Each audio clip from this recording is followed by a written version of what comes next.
voice. This is my music, this is my album. Don't forget to check it out right now on my YouTube.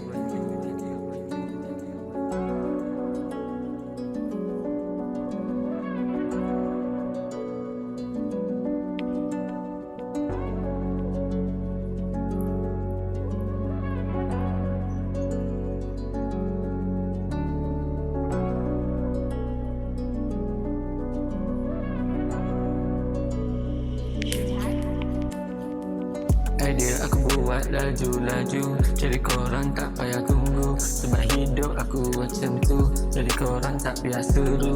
Tapi tak payah kalau lirik ni masih fiction tu penipu. Tak perlu tanya kalau lagu ori, tapi tak laku.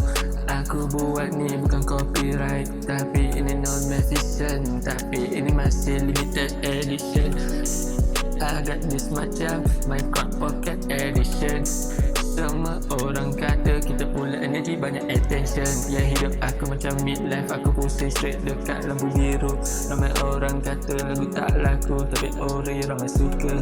Dia tak boleh nak kata apa kalau lagu aku stay okay. Tak boleh nak ori feeling, tapi tak boleh nak fade in. Tak boleh fade in. Cuba nak guessing how many track I do it as well my track like macam bossa nova. We gonna do this Casta Rova. Dia buat lagu tapi masih aku cuba buat propaganda. Dia masih banyak propaganda yang cuba depan kamera, spotlight depan mata, flashing dekat new area. Agak ada private bila ramai cuba tukar loki, tapi verse tak sama lirik, jadi jangan sama dengan melody. Kalau tak boleh nak sama, jadi jangan cuba nak cover. Never give up on my story. Ini cara kita kriteria hidup aku. Penuh dengan bicara dan macam pemberita. Orang tak boleh tiru dengan gaya cerita. Ini cerita kita, ini cerita kita. Buat lagu sampai orang suka, buat lagu sampai orang suka.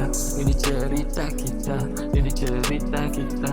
Buat lagu sampai orang suka. Kemauan wanita di sini sana, kemauan wanita di sini sana.